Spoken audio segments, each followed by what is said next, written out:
모두가 궁금해하는 데이터의 모든 것을 알려드립니다. 데이터에 미쳐있는 사람들과 함께하는 데이터 이야기, 데이터홀릭 지금 시작합니다. 와우. 네, 멤버 소개하면서 시작하겠습니다. 박 박사님. 네, 자동화 생각에 뇌가 기계로 바뀐 박 박사입니다. 반갑습니다. 반갑습니다. 반갑습니다. 다음 김 팀장님. 네, 데이터 분석으로 밥 먹고 사는 김 팀장입니다. 반갑습니다. 반갑습니다. 반갑습니다. 네, 그리고 저는 데이터 자라를 꿈꾸는 앨리스입니다. 반갑습니다. 반갑습니다.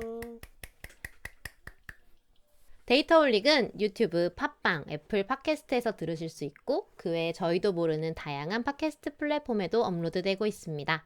페이스북 페이지와 인스타그램 계정도 운영하고 있답니다. 많이 와. 방문해주세요. 데이터홀릭은 여러분의 후원으로 만들고 있습니다. 카카오뱅크 계좌로 매월 초에 3만원 정기 후원해주시는 귀동냥님, 눔나님, 매월 15일에 만원 후원해주시는 운누나이27님, 팟빵으로 만원 정기 후원해주시는 막송님, 감사합니다. 데이터홀릭을 후원하시고 싶으시다고요? 그러면 어떻게 하면 될까요? 팟빵과 유튜브 공지사항, 채널 정보에 후원 계좌가 있습니다. 너무 크게 웃지 마세요. 머쓱하니까. 여러분께서 보내주신 후원금은 녹음, 편집, 컨텐츠 제작에 소중하게 사용하겠습니다. 광고 안내 드리겠습니다. 데이터홀릭은 데이터 관련 분야의 다양한 소식을 전하는 팟캐스트입니다. 저희 방송에 광고를 넣거나 데이터 관련 교육을 의뢰하시려면 data홀릭4@gmail.com으로 문의해주세요. 예, 그간 출판사, 데이터 관련 공모전, 경진대회, 교육업체, 채용에서 다 하셨다는 거예요, 이거? 저희 방송을 통해서 다 하셨죠. 그런 것 네, 같은데? 이런 분들 네네, 맞아요. 모두 다 하실 수 있다고 하니까요. 많이 광고 문의 주세요. 예, 방송을 들어주시는 모든 분들께 감사드립니다. 감사합니다.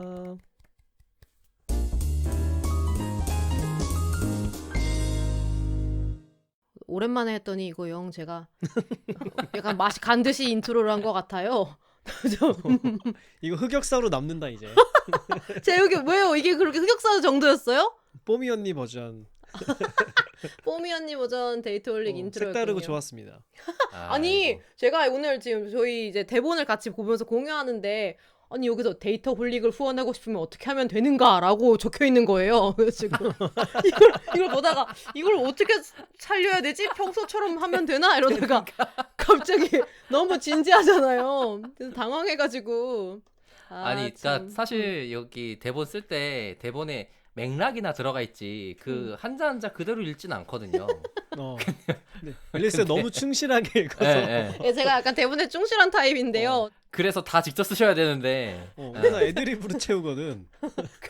그래서 갑자기 뽀미 언니로 변신해 버렸습니다. 좋았어요. 상쾌하고 네. 좋았습니다. 예, 상쾌했죠. 깜짝 놀랐네. 네, 좋습니다. 예, 그래서 이제 멤버 근황 이야기하면서 간단하게 문을 열어보면 좋겠는데요. 네, 뭐 다들 잘 지내셨어요? 저희 뭐지? 녹음 자체가 오랜만이죠? 저가 지난 방송을 못 들어왔어요. 참여를 못했을걸요? 그때 지난번? 근데 2시간 중에 뒤에 1시간 참여 못한 거였으니까. 아니요, 피셔방님이랑. 맞아. 그때 아예 못 오셨구나. 네, 그때 제가 맞네. 못 그러니까 와가지고. 같이가 지금 오랜만이군요. 네네네, 저가 이렇게 포함된 건 오랜만이고 피셔방님 얼굴이 기억나지 않아요. 피셔왕님이 요즘 페북에 네. 사진을 많이 올리고 계십니다. 예. 그렇게는 보지만 그래도 이제 음. 움직이시는 피셔방님은 다르잖아요. 앨리스가 많이 최근에 바빴어요, 그죠? 예, 그래서 오랜만에. 여기서니 ing지만 빨리 바쁜 거 끝나고 쉬고 싶네요. 다 연말까지 바쁘지 않을까? 네, 우리 삶에 바쁘지 않은 시절은 올 것인가? 언제 올 것인가? 왜 그런 말 있잖아요. 잠은 죽어서 자는 거다. 막 이런 말 하잖아요. 저랑은 너무 다른 사고방식입니다. 보통 고3 때 듣는 말 아닙니까? 맞죠? 아니요. 누구더라? 홍진경 말고 그 뭐지? 트로트 가수. 홍진영. 홍경진. 홍진영? 홍진영. 홍진영 씨. 홍진영의 인생 모토 중에 하나입니다. 그래요? 저 네. 그런 거 자주 봤어요. 그래서 잠은 죽어서 자는 거니까 지금 열심히 하고 잠 안 자고 열심히 해라 뭐 이런 거였는데 절대 그렇지 않습니다. 잠을 안 자면 일찍 죽어요. 맞아요. 네. 저는 오래오래 가늘고 길게 오래오래 살 거 150살까지 사는 게 목표여가지고요. 제가 열심히 안 잡았기 네. 때문에 잘 알고 있습니다. 제 미래의 수명을 다 끌어다 쓴 것 같은 느낌이 팍팍 네. 들어요. 근데 진짜 조심해야겠더라고요. 저 진짜 예전이랑 다른 것 같아요. 진짜. 저 진짜 얼마 전에 병원도 갔거든요. 근데 진짜 병원도 찐이었어. 갔다고요? 네, 병원 새벽에 응급실 갔었어요. 대박이죠. 진짜로? 네, 그 아이고. 정도였어가지고 저 진짜 좀 약간 뭐랄까 진짜 이제 건강하게 살아야겠다. 잠은 죽어서 자는 거야. 잠 죽자. 이거는 진짜 말도 안 되는 소리다. 그럼요. 건강을 챙겨야 돼요, 여러분. 네. 저는 그 정신승리론에 굉장히 혐오자기 때문에 그런 얘기 되게 안 좋아합니다. 커피를 마셔야 잠을 깰 수 있는 거지 정신력으로 깨 있는 게 아니에요. 그러니까 몸이 정신을 따라가는 게 아니고 그 반대인 거죠. 몸이 피곤하면 정신이 어떻게 돌아. 그러니까 상호작용은 있을 텐데 정신이 위대하긴 쉽지가 않죠. 일단 등 따시고 배불러야 머리도 도는 거고. 맞습니다. 맞아요. 아이, 다 이제 행복하게 즐겁게 살자고 하는 일인데 아파서 되겠습니까? 그러니까 네. 이 맞습니다. 방송을 듣는 청취자분들께서도 언제나 건강에 유의하시고 네, 앨리스와 네일이의 건강을 기원합니다. 저희 내일이는 잘 자라고 있고 분갈이 해줘야 되는데 분갈이를 못 해줘가지고 지금 지금 새 잎이 또 났는데 분갈이를 안 해줘서 그런지 애가 자라는 속도가 예전만 하지 않더라고요. 진짜 불가리할 때 된 것 같은데요, 그러면? 네, 그쵸. 딱 그런 네, 것 네. 같아서 그래서 아니 근데 네일이가 네. 처음 키우는 화분 아니에요? 맞아요. 근데 이렇게 잘 큰다고? 나름 사랑을 담아서 키우기 때문에 사랑의 힘인가? 오, 사랑의 괜찮은데? 힘. 이번 겨울 지나봐야 되지 않겠어요? 선생님! 아 고비는 겨울인가? 와, 말넘심. 눈물 흘립니다. 안 돼요. 내년 안 돼요. 봄에 봅시다. 내년 봄까지 네. 함께하는 내일이를 여러분에게 자랑하면서 그러니까. 어. 그럼 대단하신 거예요, 진짜. 네, 아니, 기대하십시오. 보통- 지금까지만 해도 이미 인정입니다. 진짜, 진짜요? 그러니까 어. 지금 근 6개월 제가 거의 그 정도 됐으니까 그러네. 6개월이나 키웠네, 그니까요. 저 친구를. 6개월이면 대단한 거예요, 진짜. 자랑스러워요. 저희 아파트 단지 그 카페에 음. 단지 카페가 있는데 거기에 대형 화분이 가끔 무료 나눔이 나오거든요. 네. 네, 다 그러면? 죽인 거지. 화분 안에 있던 친구는 갖고 화분만. 화분만 남아서 무료 나눔하는 겁니다. 이 쓰레기이기 때문에. 상심. 너무 뭔가 상심이네요. 관짝을 공유하는 그런 느낌. 뭘 또 관짝이래. 오늘 여기 좀 말이 뭐라고 심한데? 표현해야 뭐라고 표현해야 됩니까? 네. 집이지. 흔적. 네. 그럼. 어. 아무튼. 흔적 정도로. 좋아요. 네. 이 정도로 뭐 김 팀장님 뭐 근황 또 있으세요? 저야 뭐 항상 그렇듯 잘 살고 있습니다. 특별한 일 없습니다. 축하드립니다. 좋습니다. 네. 그러면 이제 근황 이야기를 마치고 오늘도 갈 길이 멀어요. 그죠? 저희 지금 대본을 보니까 아주 꽉꽉 들어차 있는 대본을 보면서 드디어 게스트분을 저희 그 잡담을 들으며 기다리고 계셨던 그분을 모셔보도록 하겠습니다. 네. 우와우. 예전 방송에도 한번 출연해 주셨던 멋진 분. 네, 소개 이렇게밖에 못해서 죄송해요. 정민님, 권정민님을 소개합니다. 와. 네, 안녕하세요. 권정민입니다. 아유 안녕하세요. 반갑습니다. 와. 오랜만입니다. 그러게 말이에요. 진짜 오랜만이에요. 에피소드 번호 보니까 58, 59예요. 네, 작년 초? 작년 5월 정도시더라고요. 작년 5월. 작년 5월이에요? 맞아. 그때 아마 실제로 뵀던 거는 한 3월인가 그랬을 때고요. 왜냐면 추웠던 걸로 기억을 하고 있어서. 맞아요. 그게 80주래. 70주 정도 전 되거든요. 지금 130화 정도 나갔으니까. 그러니까 1년도 더 됐네요. 네, 1년 반 정도. 네. 와. 뭐 네, 그 당시, 그간 네. 어떻게 잘 살아 계셨습니까? 어떻게 지내셨습니까? 네, 뭐 들으시는 것처럼 아직까지 안 죽고 멀쩡히 살아 있고요. 아직까지 안 죽었다라는 얘기는 네, 그러니까 지금 근황 얘기하시다가 잠은 죽어서 자는 거라고. 헐. 무서운 말이에요. 예, 그래가지고 사실 저도 옛날에는 잠을 좀 땡겨서 잤었어서, 예, 그래서 요즘에는 이제 잠을 열심히 푹 자고 있는데, 예, 그래서 잠을 자기 위해 죽을 때가 언제 올 것인지를 굉장히 걱정하고 있습니다만, 오늘 대화 산으로 가고 있는. 네. 우리 좋아요. 좀 오늘 좀 부드럽게 대화 나누기로 해요. 네. 곱고 아름다운 단어를 통해 대화를 시작부터 나누는 것으로. 네. 거칠다. 네. 예, 아니 험한 말은 안 쓴 것 같은데, 예, 어쨌든 그래서 멀쩡히 이 추운 시기에 열심히 집에서 잘 있습니다. 네.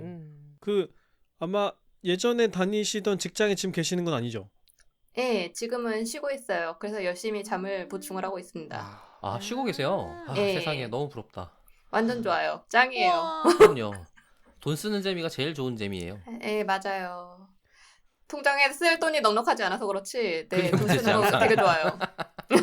아, 그러니까 안 죽고도 잘 수 있는 방법이 있었군요. 아, 회사를 그만두면. 회사를 네, 좀 쉬면 그럼요. 된다. 예. 만병통치약이죠. 근데 아. 이렇게 좀 쉬어가는 타이밍도 필요한 것 같아요. 예, 맞아요. 좋은 것 같습니다. 네, 계속 달리다가는 이제 그 계속 자는 시점을 맞이하게 된다. 빨리 맞아야 된다. 빨리. 음. 네, 빨리 맞아야게 된다. 그래서 중간에 이제 약간씩 보충을 해줘야. 음. 아니 그러면서 또 그 바쁜 사이에 또 이번에 책을 내셨잖아요. 네. 우리는 이미 다 알고 있지만. 와, 맞아요. 우. 아니 들으시는 분들도 다 알지 않을까? 아 그러실 수 있죠. 우리 썸네일로 넣지 않겠어요? 네, 그러실 수도 있겠네요.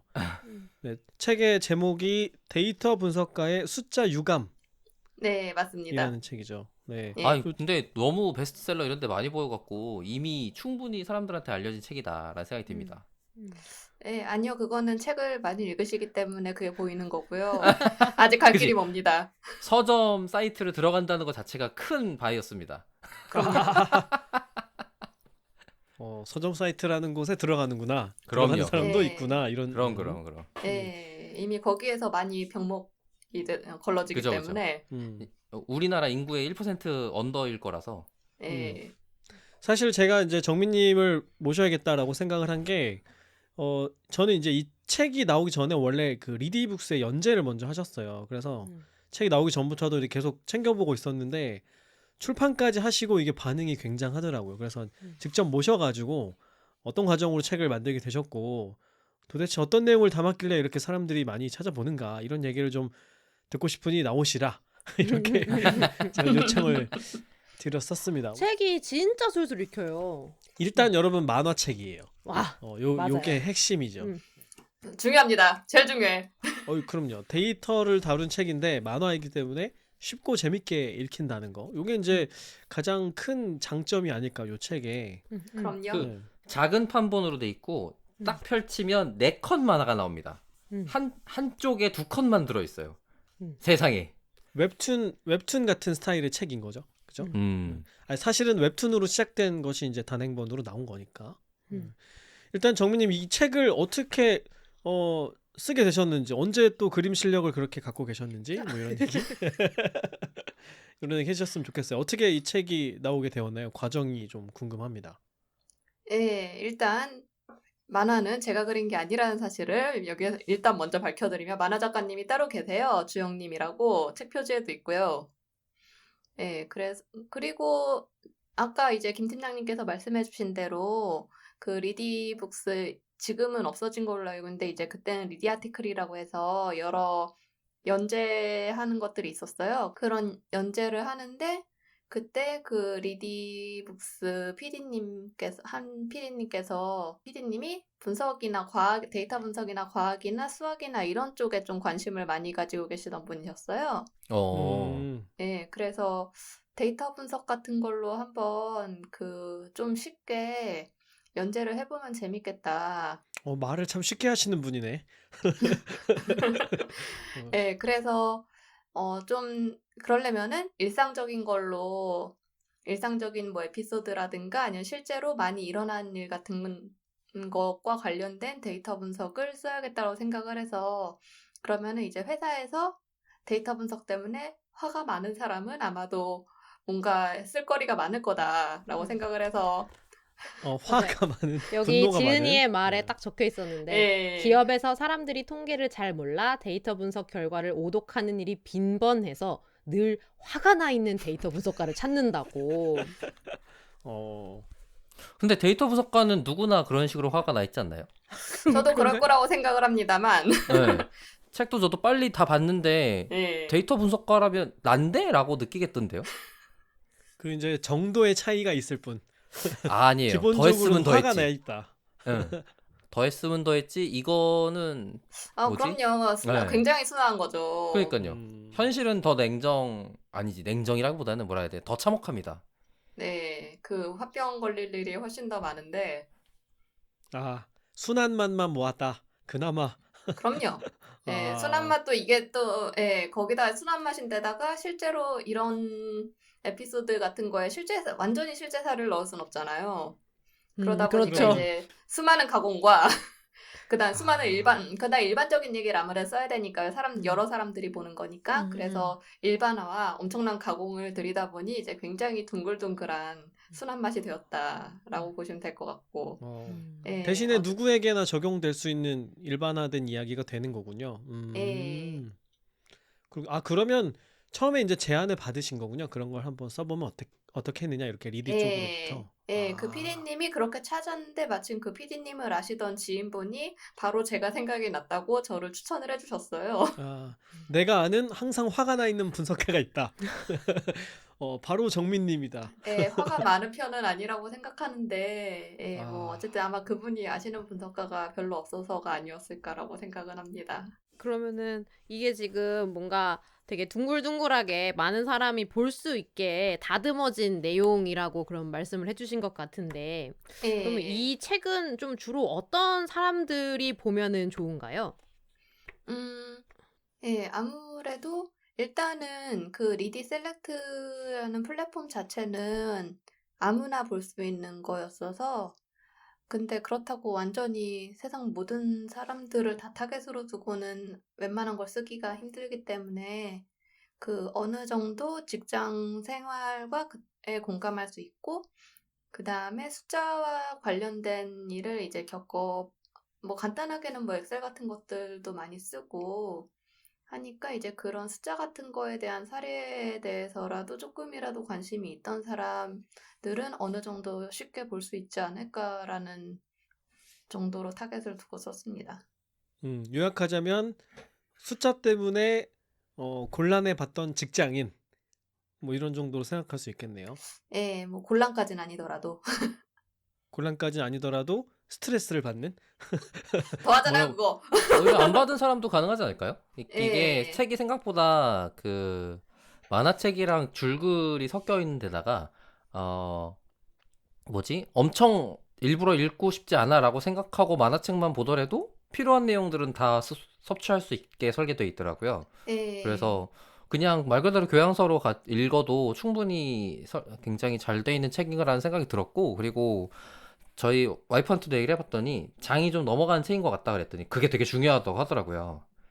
잘 넘어간다. 예. 맞아요. 그게 4컷만 하니까 한 장 한 장 넘어가는 속도가 굉장히 빠르잖아요.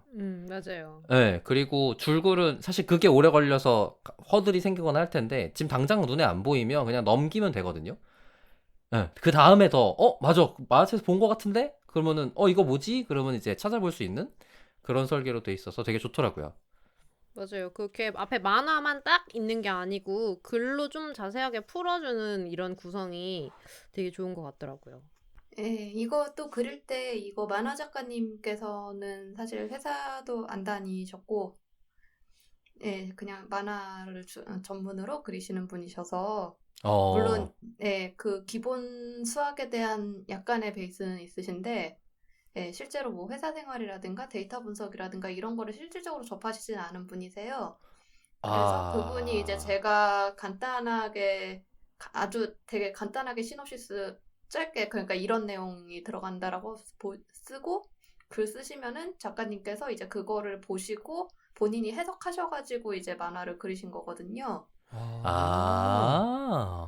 이 만화 작가님이 대단하신 분이군요. 굉장한 능력자십니다. 네. 아니 이거 그러니까 학습을 하시면서 그리셨다는 거잖아요, 이 개념들을. 그러니까. 그래서 그러다 보니까 좀 그만큼 이제 되게 잘 풀어서 그려놓으셔서 그러니까 잘 모르는 사람의 눈높이에서 풀어졌네요. 그렇군요. 그래서 거기에서 나오는 그 만화에서 나오는 캐릭터들이 그 할 법한 질문들이 진짜로 처음 이 분야의 용어들을 접하는 사람들이 혼란스러워하거나 헷갈려 할 만한 그런 논제들이 많잖아요. 그런 것들을 그래서 이렇게 보여주시게 된 건가 보네요. 두 분이 그러면 작업을 어떻게 같이 만나서 하신 건가요? 뭐 어떤 식으로? 아니요. 그냥 사실 실제로 만화 작가님을 본 적이 책 나올 때까지도 본 적이 없고요. 헐? 그래요? 그럴 수도 있지. 그 메일로 해서 이제 이게 원래 연재할 때부터 2주마다 연재하는 거였거든요. 그래서 앞에 일주일 동안 제가 글 쓰고 그 다음에 만화에 들어갈 만한 간단한 에피소드하고 약간 백그라운드 배경 지식 같은 거 써서 만화 작가님한테 보내면 만화 작가님이 이제 그걸로 만화 이제 그려가지고 그 글하고 만화하고 합쳐가지고 연재하는 식으로 했었어요. 아, 그게 2주에 한 에피소드씩 나왔던 거군요. 예. 아, 두 양반 다 대단들 하시네 정말. 그런 거군요.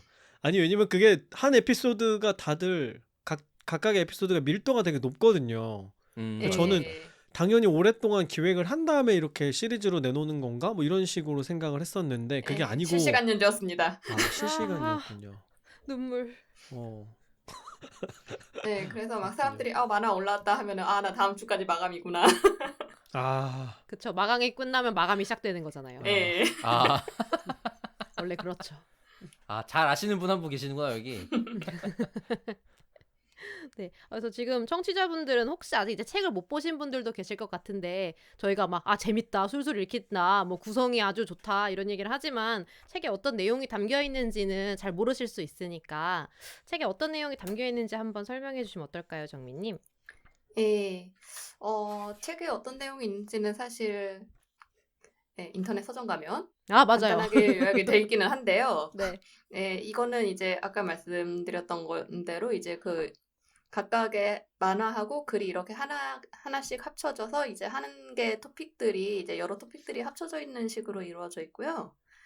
그래서 여기에는 기본적으로는 그 숫자나 데이터 분석가들이 실제로 회사에서 일하면서 만날 수 있는 그런 사례들을 기반으로 해서 간단한 데이터 분석 지식들이 이렇게 토막토막 들어가 있는데요. 그래서 뭐 전반적으로 들어가 있는 거 목차들을 이렇게 보면은 뭐 상관관계, 인과관계라든가 아니면은 무슨 표본이나 실험이라든가 아니면은 뭐 확률 분포, 평균, 그래프 어떻게 보는지 아니면은 이거를 뭐 매출이 오르고 내려가는 걸 어떻게 봐야 되는지 아니면 뭐 별점이라든가 아니면은 뭐 인구 통계학, 조건부 확률, 그 다음에 데이터를 어떤 식으로 읽고 써야 되는지 이런 매우 기본적이고 간단한 데이터 상식들에 대해서 이야기를 하고 있습니다. 그러니까 요 지금 말씀하신 용어들이 다 이제 통계학 책에 나오는 용어들이잖아요. 그죠. 기초 통계학 책에 나오는 용어들이라 사람들이 한 번씩은 읽어는 봤어. 그래서 들어는 봤어. 무슨 단어인지. 들어는 봤고 수업 한 번 정도는 들어봤어. 그렇기 때문에 온갖 오해들을 가진 상태로 이 용어들을 쓰고 있는 거죠. 현장에서. 현장에서도 오해들이 만들어지는. 기초 통계학이라고 하지만 이게 사실 그 기초 통계학도 그 이공계나 아니면은 뭐 문과 중에서도 약간 관련 있는 무슨 경영 통계나 이런 거 배우는 쪽 아니면은 사실 고등학교 때까지 배우는 지식이 다잖아요. 그렇죠. 그리고 고등학교 때도 아시겠지만 통계는 맨 뒤쪽에 있어서 수능 범위도 아니어가지고 공부 안 하시는 분들 많고 그러다 보면은 되게 그런 통계를 정규 교과 과정에서 자세히 배울 일이 생각보다 적고 솔직히 자세히 배운다고 하더라도 회사까지 간 사람들이 중고등학교 내용을 얼마나 기억을 하겠어요. 모른다고 봐야죠. 기억을 할 수 없다고 봐야죠. 그쵸. 왜 얼마 전에 유튜브 보니까 그 카이스트 나온 연예인이 그 수능 문제 되게 낑낑대면서 푸는 클립도 있던데. 봤습니다. 그래서 뭐 그러다 보니까 근데 사실 저희 되게 특히 이제 요즘에 회사 다니고 하면은 되게 많이 쓰거든요. 뭐 당연히 평균 얘기는 맨날 쓰고. 그렇죠. 그 다음에 여기 에피소드에 나오는데 저 회사가 우리 회사보다 연봉 더 높대더라 뭐 이런 얘기도 하고. 연봉 평균이 저 회사가 우리보다 높다더라. 이거 가지고 막 이제 논쟁을 하고 있는 거죠. 근데 평균이 높다는 게 무슨 의미인가? 뭐 이런 얘기들 하게 되는 거죠. 그래서 되게 실제 거기다 요즘에 사람들 다 되게 많이 주식하고 코인하고 또 이러는데 그러려면은 당연히 그래프 봐야 되고. 그쵸. 그리고 요즘에 코로나 때문에도 또 그래프를 많이 보게 되고. 네, 맞아요. 뭐 고양이 산 그래프 이런 거 읽어야 되는 거 아닙니까? 주식할 때 고양이가 나오면 차트, 떡상이고 뭐 이런 거. 차트 리딩이라는 아주 고급 기술이 있는데 말이죠. 이것도 화나시는 얘기인 거 아니에요? 아닙니다. 고양이는 소중하죠. 고양이가 나왔다는 얘기는 기영이 머리산 이런 거 있어요. 네, 그래서 우리한테 이제 되게 일상화되어 있는 거죠. 그래프를 보고 자료를 본다는 것이. 근데 이제 거기에서 오해들이 계속 만들어지는. 예, 그래서 이런 거를 쓰는 거는 계속 쓰는데 말씀하신 대로 잘못 이해하고 있다거나 아니면은 그냥 듣고 물어보긴 평균 이렇게 차이 난다는 평균이 뭐야라고 물어보면 왠지 쪽팔리잖아요. 그러다 보니까 막 너무 쉬운 것 같은데. 예, 근데 말하는 거 보니까 대충 이런 거구나 해가지고 이제 그거를 자연스럽게 썼는데 알고 보니까 잘못 알고 있는 거죠. 공감 좀 가는 것 같아요. 그게 이제 평균이라는 단어를 뭐라 그러면 좋을까? 와닿게 계속 활용해 봤거나 그것 때문에 여러 다른 어, 판단을 잘못한 경험들 이런 게 좀 있어야 이게 이런 거야라는 좀 더 활용할 때의 이해도라는 게 생기는 예, 거거든요. 그런데 이제 그쵸. 자기가 평균이라고 말할 때는 그런 거를 문제로 받아들여지는 상황이 별로 없으면 학습이 안 일어나는 것 같아요. 자기가 평균을 보고 돈을 잃어봐야 정신을 차린다 같은 느낌인 거지. 근데 예, 회사 돈이 없어지는 건 자기 돈이 없어지는 게 아니잖아. 그러니까 그냥 좀 깨지고 마는 거 레벨이라면 학습이 일어나기가 쉽지 않은 것 같아요. 예, 그쵸. 이제 옆 회사가 평균 연봉 더 높다고 옮긴 다음에 연봉 깎여봐야 이제 그제서야 정신을 좀 그죠. 차리고, 그런 거지, 그런 예. 거지. 거기서 정신 차릴 수 있는 거지. 아무튼 근데 이제 다른 사람들이 오해를 하고 사는 것이 이해가 안 가는 건 아니에요. 왜냐면 확률 통계 등 이런 뭐 데이터 분석을 위한 뭐라 그러지? 지식들을 공부하게 되면 더 모호해지지 않아요? 모호해지기도 하죠. 예. 그러니까 너가 본 숫자는 너가 생각하는 것처럼 정확한 숫자가 아니야. 아니면 너가 생각하는 것처럼 음. 확정적인 숫자가 아니야. 혹은 너가 그렇게 해석하면 안 되는 숫자야 같은 것만 알게 되잖아요. 그쵸. 예. 네. 결국 나는 확신하고 싶은데 너는 그걸 봤지만 확신할 수 없어를 배운단 말이에요. 그러니까 답을 얻고 싶어서 공부를 시작했는데 더 답을 모르게 되었어. 네. 그러니까 그러면 공부하지 말고 답인 게 난 거지. 그게 마음이 편하죠. 그럼요. 그러니까 그렇게 생각하면 공부를 하면 할수록 더 모르게 되는 상황이 되니까 공부하는 효용성이 굉장히 떨어지는 안타까운 문제가 발생하는 것 같아요. 예, 그거 옥스퍼드 대학인가? 맞는 것 같은데 거기 벽에 낙서로 있는 되게 유명한 말인데 그거를 그대로 해주셨네요. 진짜요? 뭐라고 뭐라 써있어요? 그랬지? 예, 공부를 하면 할수록 더 불확실하고 공부를 하면 할수록 모르는 것만 더 많아지는데 왜 나는 공부를 할까? 그런 내용이 있어요. 그치. 내가 공부를 하면 할수록 내가 모르는구나를 더 많이 알게 되지. 난 이걸 알았어를 알게 되지 않게 된단 말이죠. 그래서 예. 석사 갔다가 박사 갔다가 하는 거죠. 예, 그러다 이제 네. 박사 갈수록 모르는 게 더 많아진다고. 내가 확실하게 뭘 모른다는 걸 알게 되는다는 그런 이점이 있다. 박사에 가면. 이점인가 과연. 음. 아무튼 저도 책을 보면서도 그러니까 이런 책을 볼 때마다 느끼는 답답함이 있거든요. 아니 그래서 어쩌라고. 근데 책들 대부분 다 그 어쩌라고가 사실 잘 없어요. 어떤 식이냐면 이런 지식들은 그렇게 해석하면 안 돼요. 자, 조심해서 봐야 돼요. 그 다음에 그러면 그러면 내가 확신을 가지려면 어떻게 해야 돼? 조금 더 공부해 볼까 우리? 약간 이러고 끝나는 느낌이더라고요 항상. 지금 그러니까 그리고 또 이제 기초적인 책들은 더욱더 그랬던 것 같아요. 그러니까 더 고급 기법에 대한 소개를 한다든지 아니면은 이걸 확정하기 위해서 무언가를 알려주기는 사례도 좀 방대하고 케바케인 케이스가 너무 많아서 각각의 상황에 맞게 최선의 선택을 하는 것이 답이다 보니까 그러면 내가 어떻게 해야 되는 거지? 라는 액션 플랜은 안 나오고 지금 액션은 잘못됐어까지만 파악할 수 있게 되는 것 같더라고요. 그쵸. 왜냐면은 사실 어떤 거에 대해서 확신해가지고 답을 얻으려면은 그런 건 없어요. 그거 봐요. 지금까지 나온 벌써 것 그런 게 중에. 없다는 걸 배우게 되잖아. 예.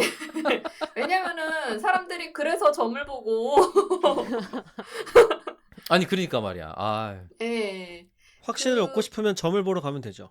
확실하게 예. 얘기해 주거든요. 네, 뭐 그렇잖아요. 만약에 그런 방법이 과학적으로 보통은 이제 주로 분석도 이제 뭐 그런 예측 분석 이게 다 궁극적으로는 예측 쪽이잖아요. 그래서 되게 예전부터 나온 게 이제 실제로 점을 보는 게 무슨 데이터 분석이 과학적인 점을 보는 거라느니 뭐 이제 이런 얘기 있는데 결국은 불확실한 건 마찬가지고요. 점도 틀리잖아요. 점도 그렇죠. 틀리는데 맞는 것만 이제 언론에 나오죠. 그리고 예. 맞는 것만 기억에 남고. 예, 뭐 데이터 분석한 것도 이제 어쩌다가 뭐 결과 좀 잘 나오면은 그거 가지고 다들 또 유명해지는 여기저기 거죠. 떠들고, 예, 뭐 이제 빅데이터가 이렇게 훌륭하네 어쩌네 하고. 얻어 걸린 것만. 예. 그런데 기본적으로 데이터 분석은 어쨌든 확률이다 보니까 백그라운드가 통계 확률이잖아요. 그러다 보니까 이제 이런 가능성이 이쪽보다 좀 더 높다라는 거를 알려주는 거고 이게 0, 0 아니면 1로 이렇게 딱 나눠서 떨어지는 형태는 사실 거의 없죠. 그러니까 말이에요. 아니 예. 실험을 통한 의사결정 쪽 얘기할 때도 얘기를 좀 들었던 것 같아요. 책에서 잠깐 얘기가 나오는데 데이터가 얼마나 모여야 그러면 이후에 상황에 대해서 추정할 수 있느냐에 대해서 소개를 해주시면서 큰 수의 법칙에 대한 얘기가 나와요. 그러면 결국에는 실험을 많이 하고 우리의 결과도 많이 모아야만 더 나은 추정, 더 나은 예측을 할 수 있게 될 텐데 근데 그런 게 부족할 땐 어떻게 해야 되는가? 이런 고민들을 보면서 계속 느꼈던 것 같거든요. 음, 결국에는 각각의 상황과 각각의 데이터를 갖고 있는 상황에서의 케바케이겠지만 책에 있었던 에피소드 중에 혹시 하나 정도 소개해 주실 만한 게 있을까요? 지금 이거는 이렇게 알면 좋겠는데? 라든지. 예, 그 큰 수 법칙이라든가 샘플 숫자 말씀하시니까 네네네. 생각이 나는 건데 사실 이런 강의 같은 것도 이제 종종 하고 이거 책 봐도 그렇고 그런 거 질문을 많이 해주세요. 실제로 그러면은 실험할 때 숫자가 적었으면은 이거는 의미가 없냐라든가 아니면은 이게 어느 정도 있어야 이제 의미가 있다고 할 수 있냐. 그러니까 여기서 숫자라는 거는 예, 케이스의 숫자를 네네네, 의미하시는 거죠. 맞습니다. 표본이 예, 몇 개냐? 예, 100개를 써야 되냐? 뭐 30개만 네. 넘으면 되냐? 이런 질문들. 예, 그래서 그런 말씀을 많이 해주시는데, 맞아, 맞아. 어, 이게, 물론, 예, 그러니까 클수록 전체 모집단, 저희가 이제 생각하는 뭐 전 국민이라든가 아니면은 이 서비스를 쓸 수 있는 모든 사람들, 예, 그런 거에 가까워지기는 해요. 이제 이 큰 수의 법칙이라는 거 말씀해 주신 것도 그렇고, 예, 자세한 내용은 책에 있으니까 책을 보시면 되겠고요. 근데 이게 다들 이것도 역시 사람들이 다들 답을 얻고 싶어 하다 보니까 이제 아까 김 팀장님이 말씀하신 그 뭐 30 이상이면은 유의하다 이런 것도 있는데 이게 저도 그렇고 이 30이라는 숫자는 도대체 어디에서 온 것인가 하고 또 열심히 찾아봤는데 이게 역시 전설로 내려오는 출처를 알 수 없는데 이제 사람들이 아무 데서나 이제 갖다 쓰더라라는 거의 그런 숫자고요. 맞아요. 저도 그렇게 알고 있어요. 예, 아무도 이거에 대해서 숫자를 정해주지 않았어요. 그래서 작으면은 작은 대로, 크면은 큰 대로고, 다만 이제 작았을 때는 이게 신뢰도가 좀 더 떨어지고, 이제 숫자가 많으면은 아무래도 이제 뭐 저희 만약에 실제로 이 서비스를 쓸 수 있는 사람이 10,000명인데, 저희가 거기에서 쓸 수 있는 샘플은 10명인 거하고, 1,000명인 거하고 다르잖아요. 투표했을 때 출구조사를 3명한테 하느냐, 뭐 1,000명한테 이제 지역별로 뭐 1,000명한테 하느냐 하고 비슷하게 생각을 하시면 될 것 같아요. 그래서 그런 유의성의 정도의 차이인 거지 이게 어느 숫자로 하면 딱 맞고 이 숫자 이상으로 하면은 무조건 이 숫자 이상으로 해야 되고 사실 그런 게 없어요. 어려워요. 어떡하죠? 거봐, 그걸 알고 또 싶었는데. 어려웠어. 또 어려워졌어.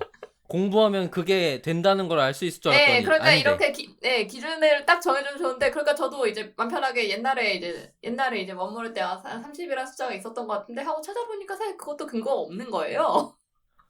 뭐 이런 것도 있어요. 제가 알기로 30, 300, 1000 정도가 가장 유명한 숫자들인 것 같아요. 네, 근데 셋 다 근거가 없어요. 예. 그게 왜 그 숫자들이 왜 유명해지냐면 그게 입에 잘 붙거든. 그래서 논문에서 많이 썼대요. 왜냐면은 예전 논문들은 대부분 이제 정말로 실험을 하잖아요. 이제 뭐 사람들 모아가지고 하든가. 그러다 보니까 실험할 때 계산하기가 편한 거예요. 30은 이제 작은 거에서 모으기가 좋고, 50이나 1000이나 이제 이런 거 같은 경우에는 딱 떨어지잖아요. 실험비 계산하기도 좋고 연구비 계산하기도 그러다 비율 보니까 계산하기 좋구나. 그러네. 예. 그러다 보니까 많이 써서 맞는 것 같아요. 저도 예. 제가 석사 공부할 때 가장 스트레스 받는 질문이었어요, 이게. 아, 2년 내내, 아니, 그러니까 다른 사람이 저한테 질문했다는 게 아니고 제가 답을 못 찾고 끝났어요. 저의 석사 시간이. 그래서 그 질문 하나를 대답을 못 찾고 끝나갖고 너무 스트레스 받았었거든요. 근데 여전히 그냥 답이 없는 거더라고요. 그래서 그냥 포기했죠. 뭐 숫자가 예. 크면 클수록 좋아. 그건 맞아. 그렇다고 너가 뭐 그렇다고 10만 명을 다 조사할 거는 아니니까 돈 되는 만큼 하던지 능력 되는 만큼 하던지 약간 이런 느낌일 뿐이더라고요. 예. 그게 그게 정답이죠. 그냥 네. 돈 되는 만큼 능력 되는 선에서 많이 해. 예, 그래서 많을수록 모집단에 가까워져. 그러니까 네가 돈과 시간이 되는 한 많이 하면 돼. 예, 이렇게 답을 하는 게 맞는 거죠. 근데 이게 명확하게 몇 개 이상이면 됩니다라고 얘기를 하면 그 사람이 사기꾼인 거죠. 근데 들으면 되게 시원하잖아. 아니 마냥 사기꾼이라고 밀어붙이기 좀 그런 게 고객이 듣고 싶어 하잖아. 그래요. 그러니까 자기는 자기를 팔으려면 그렇죠. 고객이 듣고 싶은 말을 해줘야지. 그 원래 그래서 사기꾼이 돈을 많이 버는 거예요. 아, 듣고 싶은 말을 해주고 원하는 결과물을 주기 때문에. 근데 이제 부석가들은 이제 양심상 그렇게 이제 하면 안 되는 거죠. 아니 양심상이 아니죠. 돈을 그만큼 받았는데 왜 일을 안 하니? 너는 이런 상황이 되는 거지. 아, 무슨 말이야? 지금 돈 받았으면 양심을 저버리라는 얘기 뭔 얘기야 그게? 슬퍼. 이래서 부석가들이 빡치는 거라고. 이런 딜레마에 이런 화난 상황이 책에 잘 나와 있습니다. 그렇더라고요. 항상 이 책 속의 권 대리님은 화가 나지만 본부장님에게 화를 내지 못하고 참고 참으시며.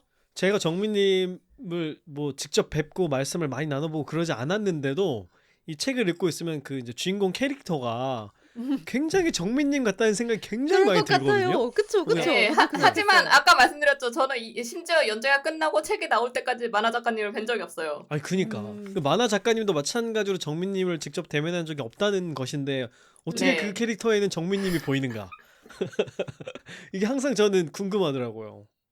예, 저 처음에는 진짜 사람들이 닮았대서 아니다. 그냥 모르는 거다. 모르는 사람이다라고 했는데 이게 보다 보니까 심지어는 저도 잠깐 이분이 어디 뭐 웹캠 뭐 카메라 CCTV 같은 어. 걸로 보고 있나. 아니 심지어는 음성 지원이 되는 느낌이라니까. 그 캐릭터가 하는 대사를 듣고 있으면 정민님이 얘기하는 것 같은 그런 느낌이 들더라고요. 예, 굉장히 제가 이거 보면서 다시 한번 제가 굉장히 일반적인 성격을 가지고 있구나. 뭐 그런 생각을 했습니다. 그런 이상한 합리화를 지금 샘플 하나 보고선 지금 그러신 거잖아요, 그죠? 모두에게 적용이 가능하다 이런 캐릭터는 이렇게 얘기하시는 거죠. 아, 그러니까, 네. 그러니까. 알겠습니다. 이제 얘기를 하다 보니까 이제 책을 보면서 저희가 사실 이 정민님께서 책을 다 보내주셔가지고 맞아요. 다 열심히 정독을 했어요. 그래서 읽어보면서 아, 정민님을 뵈면 이런 질문들을 했으면 좋겠다 이런 이제 질문들을 정리를 해놨거든요. 그런 얘기를 나눠보면 좋겠습니다. 우선 이제 네, 좋아요. 앨리스가 사실 저는 이 책을 봤을 때 아마도 앨리스가 이 책의 독자에 제일 가까운 그런 사람이 아닐까 이런 생각을 했었거든요. 정답. 그죠? 아예 뭐 네. 데이터 분석 업계에 있는 사람은 아니지만 네. 데이터를 자주 마주쳐야 돼서 네. 뭐 좀 알쏭달쏭한 생각들을 갖고 있는 그런 개념들을 네. 보게 되는 궁금한 점이 많았을 것 같아요. 그죠? 맞아요. 그래서 질문을 적으면서도 이거 근데 약간 질문을 적고 지금 정민님과 약간 짧게 대화를 나눠보고 책을 읽으면서 또 생각한 게 정답이 결국은 없는 건가? 제가 질문해서 뭔가 없어. 정답이 없어요. 없어. 이렇게 말씀해 주실 것만 같은 약간 두려움과 괴로움이 조금 밀려오는데요. 없다는 것도 답입니다. 제가 지금 그 얘기를 드리고 싶었는데 이 문제는 명확한 정답이 없는 것이구나라는 걸 분명하게 알고 있는 것도 되게 중요하죠. 그럼요. 네, 그래야 오해를 하지 않죠. 그 오해는 안 하지만 일은 어떻게 하죠? 그 불확실성을 수용한 상태에서 의사결정을 하게 되는 거죠. 불확실성을 수용하고 일을 하는 거 정말 어렵네요. 세상에서 제일 어렵다. 그래서 이게 그러면은 제 질문을 여러 개를 했는데 약간 수치 자체의 디테일한 질문은 약간 유의미하지 않게 되는 것 같고 그래서 저는 5화의 이제 5화 제목이 실험을 통한 의사결정인데 이제 저희가 뭔가 어떤 업무에서 뭐를 좀 개선하고 싶을 때 이렇게 실험을 하고 가설을 예. 세우잖아요. 근데 가설을 세울 때 뭔가 이런 걸 잘 세우는 방법이 있는지, 뭐 문제를 뭐 똑바로 봐야겠죠. 뭐 이런 이야기도 좋고, 가설을 잘 세우는 방법은 어떤 게 있을까요? 예, 요즘에 A/B 테스트 같은 것들도 많이 하시니까 실제로 실험이라고 하면 되게 엄청 어려워 보이지만 뭐 A/B 음. 테스트 많이 하잖아요. 예, 맞아요. 그래서 그런 것들 할 때 하는 건데 사실 저는 개인적으로는 뭐 A/B 테스트 할 때도 주제가 있겠죠. 뭐 이걸로 할까 저걸로 할까라든가 네. 아니면은 뭐 이 기능을 넣을까 말까 뭐 이런 거. 음. 네, 그러면은 그 정도 질문만 하고 사실 가설이라는 거 자체를 안 세우는 거를 좀 더 추천을 하거든요. 그래요? 왜 예. 그런가요? 그게 왜냐면은 이거는 이럴 것이다라고 하는 순간 그게 사람들 머리에 박혀가지고 오히려 편견이 남는 걸까요? 예, 예. 공감이 좀 가는 것 같아요. 예, 또 어떤 그 테스트라든가 하다 보면 뭐 원래는 실제로 실험을 할 때는 처음에 실험하기 전에 실험 계획을 다 세워놓고 하잖아요. 왜냐면은 네. 이제 그 실험 계획을 세우고 해야 거기에서 이제 데이터를 그에 필요한 데이터를 이렇게 정의해서 그거를 가지고 계산을 해서 이제 어떤 결과를 내는 원래는 이제 네네. 그런 식으로 한 건데 이제 현대 서비스에서는 사실 데이터들은 굉장히 기본적으로 여러 종류로 남고 있고 그래서 그걸 가지고 데이터 분석을 하는데 그러다 보니까 A/B 테스트를 했을 때에도 처음에 애초에 그렇게 꼼꼼하게 데이터를 남기기 위해서 실험 계획을 세우지 않잖아요. 데이터는 남고 있고 거기에서 이제 이런 기능을 뭐 추가를 하거나 빼거나 혹은 아니면 뭐 디자인을 이렇게 다르게 했을 때 뭐 A보다 뭐 B가 더 좋을 것인가라고 굉장히 애매하게 한 다음에 실험을 하잖아요.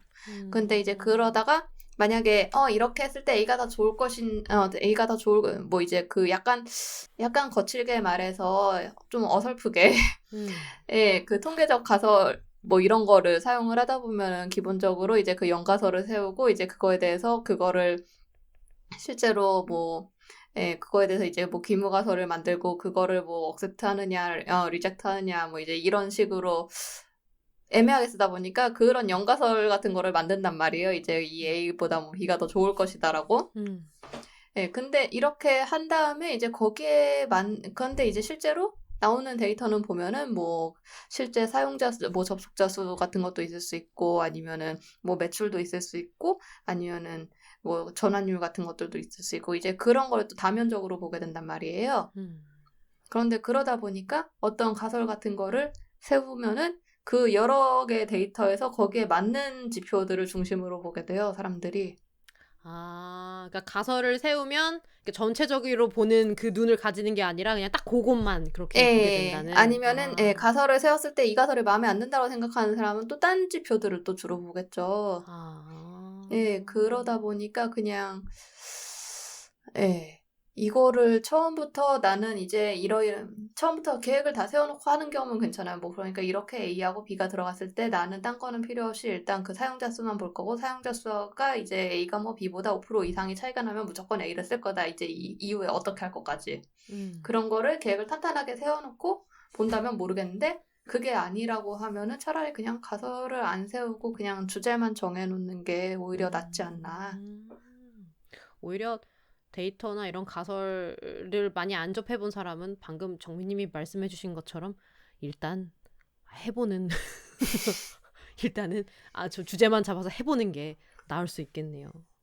조금 과거에 전통적으로 데이터 분석을 하는 워크플로우랑 절차들이랑 지금 데이터가 이제 방대해져 있고 접근 용이성이 좀 높아진 상황에서 일할 때의 절차가 좀 다를 수도 있겠다처럼 들리기도 해요. 왜냐면 옛날에 그러니까 그 실험 계획법이라 설계라든지 아니면은 뭐 예상 결과에 대한 뭐 대응 그다음에 뭐 가설을 어떻게 작성하고 일일이 쪼개고 이런 모든 열심히 하는 것들은 사실 실험의 비용이 굉장히 높았을 때 했던 일들이에요. 네. 실험 한 번 한 걸로 무조건 이 결과를 내야 됐던 거니까 그걸 철저하게 하려고 노력을 했던 거지. 그런데 그러니까 이제 박사과정의 연구자들이 연구할 때 레벨의 설계인 거죠. 네, 그리고 뭐 한 사람 앞에 1,000원 원씩 줘가면서 실험해야 되거나 이럴 때 돈 많이 드는 거. 뭐 30만 원 주더라도 어쨌든 개인적으로 그 실험을 해내는데 노력이 많이 들어가거나 그 접근 허들이 높은가를 기준으로 보면 좋을 것 같은데, 근데 지금 정민님 같은 경우는 사실 데이터를 계속 자유롭게 보실 수 있는 상황, 그 다음에 회사에서 데이터를 어지간하면 대부분의 것들을 굉장히 많이 센싱 해놓고 있는 상태에서의 접근을 하시기 때문에 이런 절차가 좀 다르게 보이지 않을까. 오히려 이 장점과 단점이 약간 왔다 갔다 하는 그런 상황인 것 같아요. 예. 실험 계획을 열심히 하는 건 사실 그렇게 어떤 한 가설에 몰입될 수도 있지만, 빠르게 일처리를 할 수 있다는 소리기도 해요. 그 코드 짤 때도 비슷한데, 내가 설계를 하고 코드를 짜냐, 짜면서 설계가 계속 변경해 나가냐, 약간 이런 거랑 비슷하게 느껴지거든요, 어, 저한테는. 근데 사실 그건 약간 뉘앙스가 제가 의도한 거 다른 게 저는 실험 계획을 철저하게 할 수 있다라면은 실험 계획을 제대로 하는 게 좋다고 생각하는데 저는 아직까지 실험 계획을 제대로 해가지고 A/B 테스트 하는 곳을 한 번도 못 봤어요. 아무리 잘한다고 그치, 하는 그치, 그치. 곳에서도 그럴 수 한 있지, 번도 그럴 못 수 봤기 있지. 때문에 제가 이제 그거보다 역시나 화병이 돋을 것 같아가지고 차라리 이렇게 하려면은 아예 그냥 백그라운드 아무 생각 없이 그냥 하는 게 훨씬 낫다라고 하는 편이고요. 근데 또 실험 계획을 그렇게 꼼꼼하게 하기도 어려운 게 특히 요즘에는 무슨 실험주도 어쩌고 저쩌고 하는 되게 아무 말 대잔치도 많이 하고 그러면서 되게 실험을 좀 과하다 싶을 정도로 막혀. 이게 뭐 진짜 뭐 일주일에 한두 개 하는 수준이 아니에요. 그러다 보니까 뭐 근데 그거를 이제 그런 식으로 한다고 하면은 예, 어차피 뭐 그렇게 실험 계획을 꼼꼼하게 해가지고 검증하고 이럴 시간도 솔직히 없기도 할 거고, 그 다음에 제대로 안 하고 어설프게 했다간 아까처럼 이제 그 미래 생각하는 거에 치우친다든가 이럴 가능성도 있고, 그 다음에 아까 말씀드린 대로 뭐 물론 이제 그 환경이 약간 다르기도 하고 저희가 실험을 해서 데이터를 남기는 게 아니니까 그래서 그런 것들을 생각을 했을 때 차라리 아예 어떤 그 관점이 치우치는 거를 막기 위해서 그냥 그 어떤 기존의 EDA나 이제 이런 것들을 해두고 그 다음에 가설을 그렇게 구체적으로 아예 안 세우고 그냥 이제 어떤 지표를 보겠다 정도 액션 아이템을 확실하게 정하고 시작을 할 게 아니면 네, 좋습니다. 잠시만요. 근데 저는 되게 중요한 얘기를 해주신 거라는 생각이 드는데 그 요즘에 A/B 테스트를 굉장히 많이 여기저기서 얘기를 하게 되잖아요. 그 다들 네. 이제 서비스에서 그 효율을 높이기 위한 가장 중요한 전략으로 A/B 테스트를 많이 얘기하고 학습하는 사람들도 되게 예. 중요하게 학습을 하는데 방금 이제 예. 정민님이 제대로 하는 곳을 보지 못했다 이렇게 말씀을 하셨단 말이죠. 어떤 면에서 제대로 하지 않는 그런 것들을 많이 봤다라고 생각하시는 건가요? 너무 말하 솔직히 저 이것만으로도 2-3시간 할 수 있는데. A/B 왜냐면 테스트만으로. 되게 중요한 얘기 해주신 건데 왜냐면 대부분 이제 데이터를 사용해서 의사결정한다라고 표현을 할 때 이 A/B 테스트를 예. 대표적인 예로 들고 있거든요. 이걸로 결정한다라는 건데 그러면 예. 의사결정의 핵심적인 기술인 건데 거기에 문제가 있다는 거잖아요. 예. 뭐 기본적인 거는 그쵸. 그 5장도 A/B 테스트 얘기였죠. 제 기억이 맞다면. 네. 예. 그래서 여기에서도 간단하게 사례가 나오기도 하고요. 이거 그다음에 뭐 A/B 테스트를 겹쳐서 했을 때 이걸 어떻게 봐야 되는 것도 그렇고 뭐 그다음에 여기 앞에 아마 이거 에피소드 앞에도 있을 텐데 정작 A/B 테스트 해놓고 그냥 자기 맘대로 한다든가 뭐 이런 것도 있고 뭐 그다음에 이거 너무 많아서 그러니까 이제 앞에 말씀하신 것처럼 제대로 설계를 해놓고 절차를 따라가면서 하는 게 아니라 그냥 하고 싶은 대로 그때그때 하고 마음에 드는 결과가 있으면 취하고 이런 그런 식으로 진행들을 많이 하더라. 요약하자면 그렇게 되는 거군요. 뭐 물론 하시는 분들은 마음대로 한 게 아니다라고 하는데 그때 이제 결국 보는 데이터를 선택을 하는 거라든가 아니면은 그 A/B 테스트를 할 때도 결국 이거는 또 실시간으로 실제 상황에서 하는 거기 때문에 그 기존 이게 데이터가 완전히 양쪽으로 똑같이 들어간다는 보장이 없거든요. 아니면은 뭐 약간 특정 뭐 되게 헤비한 유저들이 한쪽으로 쏠린다든가 이런 것들이 있어서 그 사전에 흔히 AA 테스트라고 해서 검증을 같이 해야 되는데 뭐 이런 게 빠져 있다든가 네, 뭐 여러 가지가 있죠. 그러니까 제대로 절차대로 하는 게 아니다. 지금 하는 그 A/B 테스트가 뭐 그런 얘기인 것 같군요. 물론 이제 이거를 들으시는 특히 A/B 테스트를 많이 하시는 분들은 아마 다 잘하신다고 하실 거예요. 아, 왜냐면 다들 잘하신다고 해가지고 저 되게 막 기대를 갖고 네. 여기저기 봤는데 되게 너무 실망을 많이 해서 상처를 많이 받았습니다. 그렇군요. 약간의 환상이 있다 이렇게 봐야 되겠군요. 환상과 자신감이라고 하죠. 되게 다들 잘하신다고 생각을 하셔서 좋겠다. 음. 좋겠다. 네. 이게 질문이 꽤 여러 개가 있고, 박 박사님도 질문을 적어주시기는 했는데, 저희가, 시간이 언제 이렇게 되는지 모르겠는데, 그러면 제가 질문 하나 하겠습니다. 이걸로 끝내야 될 것 같은데, 제가 10화를 굉장히 인상 깊게 봤어요. 저도 인구 통계학적 정보를, 안 봐야 된다라는 생각을 하던 사람이었거든요. 그런데, 제가 현실에서 계속 이제 이런 도구들, 그 다음에 현실적으로 데이터를 취합할 수 있는 것들을 보다 보면, 특히 저희 데이터홀릭만 해도 팟빵, 그 다음에 유튜브, 또 페이스북 모두 다 기본적인 인구 통계학적 정보로 고객을 이해하도록 정보를 제공을 해요. 그러니까 연령대별, 성별, 지역별 이런 것들을 제공을 하는 거죠. 그래서 그렇다면 지금 그런 게 그런 걸로 고객을 해석하는 게 적절하지 않을 수 있다라는 입장에서는 지금 저희 고객을 해석할 때는 저희 데이터홀릭 사례뿐만 아니더라도 아마 지금 제가 말한 도구들은 대부분 쓰시는 도구들일 거잖아요. 그렇게 되면 어떻게 고객을 이해하고 그다음에 접근하는데 어, 인구 통계학적인 부분을 조금 덜어내고 할 수 있을까라는 생각이 들더라고요. 그 대부분의 데이터 도구에서 인구 통계학 정보를 제공을 하는 거는 일단 고객의 니즈가 있기 고객이 원하기 때문이고요. 확실하길 원한다. 네.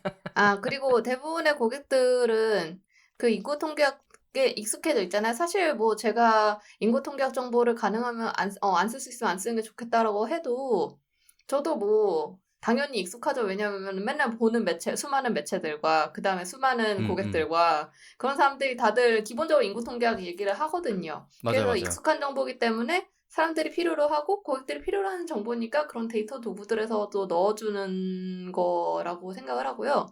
근데 솔직히 아시겠지만 뭐 예를 들어서 지금 이 팟캐스트만 하더라도 이거를 듣는 사람이 남자가 많은지 여자가 많은지 알아서 어디다 쓸 건가요? 남자 40대가 많습니다. 저희 주 고객층이십니다. 그걸 네. 알면 남자 40대가 좋아하는 방송을 만들기 위한 노력을 하게 되겠죠. 골프 데이터 분석을 해야지. 골프요? 네. 골프는 저도 좋아하는데요. 정말요? 지금 네. 박 박사의 편견을 우리가 듣고 있습니다. 지금 인구 통계학 정보의 효용성에 대해 논의하고 있었습니다. 맞아요. 네. 아니 뭐 지금 코로나 때문에 굉장히 관심사가 브로드하게 넓어지긴 했지만 또 뭐가 있을까요? 40대 남성의 관심사라. 별로 네, 쓸모가 되네. 없다는 얘기인가요, 정민님? 알아봐야. 왜냐면은 이게 뭐 40대 남성들한테 이거를 더 넓힐 거다라고 하면은 사실 뭐 지금 말씀하신 뭐 예를 들어서 실제로 40대 남성들이 대부분 골프를 한다라고 가정을 하더라도 이 팟캐스트가 40대 남성들한테 이제 좀 더 이거 범위를 넓힐 거다라고 하면은 그런 거를 하셔도 되죠. 근데 사실 여기에서 골프 방송을 한다고 했을 때 오히려 다른 성별, 다른 나이대 사람들이 떨어져 나기만 하고 그 사람들한테 넓히는 거에는 별로 도움이 안 될 것 같잖아요. 그러니까 이제 집토끼만 남고 다 없어진다. 오히려 예. 편견을 부추기는 꼴이 된다.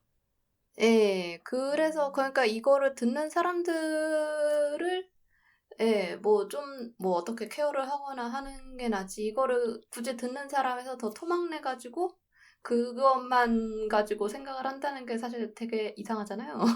그건 맞는 것 같아요. 그러니까 아마 저희도 들으시는 분들을 정보를 알아보려고 많은 노력을 하는데 사실 생각보다 그렇게 정보를 얻기가 쉽지가 않아요. 직접 사람들을 만나는 것도 아니고 그렇다고 방금 말씀드린 매체에서 그런 취미적인 특성이라든지 그런 것들을 알 수 있는 게 쉽지도 않고 그러다 보니까 더 비싼 자원들 예를 들어서 뭐지 고객과의 뭐 청취자와의 만남 아니면 오프라인 행사 뭐 이런 것들을 통해서 사람들을 알아보게 되는 정도의 일을 하게 될 텐데 아무래도 지금 인구 통계학적 정보를 얻는 거에 비해서 훨씬 정보들이 높고 비싼 자원이다 보니까 고민을 하게 되기는 하더라고요. 그래서 어떤 대안이 가능할까 아니면 결국에는 그렇게 비싸더라도 결국엔 해야 되는 건가 이런 고민이 생겼었어요.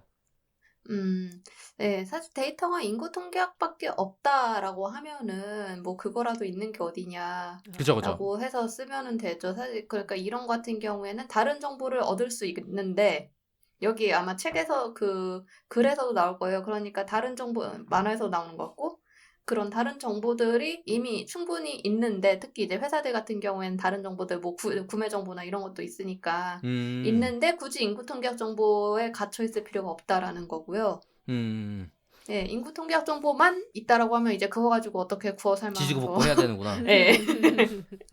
알겠습니다. 또 아주 잘 이해가 됐습니다. 네, 좋습니다. 그래서 이렇게 재미난 책을 써주시고 이렇게 재미난 책의 이야기를 막 들으셨으면 이 책이 막 궁금해 주실 거잖아요. 청취자 여러분. 그죠? 네. 네. 오늘 왜 이렇게 뽀미 언니 바이브로 가져죠? 네. 그래서 청취자 여러분을 위해 준비했습니다. 박수. 와우. 네, 책 선물 이벤트입니다. 네. 나란 따다단. 이거 요즘은 두둥 이건데요. 두둥. 그 참여 방법도 제가 쭉 설명을 할까요? 어떻게 할까요? 네. 네. 예, 제가 설명 쭉 하겠습니다. 예, 저희가 지금 이 듣고 계시는 저희 방송의 페이스북에 에피소드 소개글에 댓글을 남겨주시면 됩니다. 그런데 댓글을 남겨주시는데 어떻게 남겨주시냐면은 데이터를 다루면서 가장 어려웠던 점을 함께 남겨주세요. 그리고 나서 저희 구글 서베이에 청취자 확인을 위한 간단한 퀴즈에 응답해주시고 당첨 시 연락받을 이메일 주소를 입력해주시면 이제 오늘 이 책의 저자이신 정민님께서 무려 3분을 선정해가지고 연락을 드리게 될 것입니다. 와우. 네. 와. 에피소드 업로드 되고 나서 2주 동안 이벤트 진행할 거고요. 자세한 이벤트 진행 방법은 여기 에피소드 소개글에 제가 밑에 삽입을 해둘 테니까요. 여기를 참고해 주시면 됩니다. 네, 그렇습니다.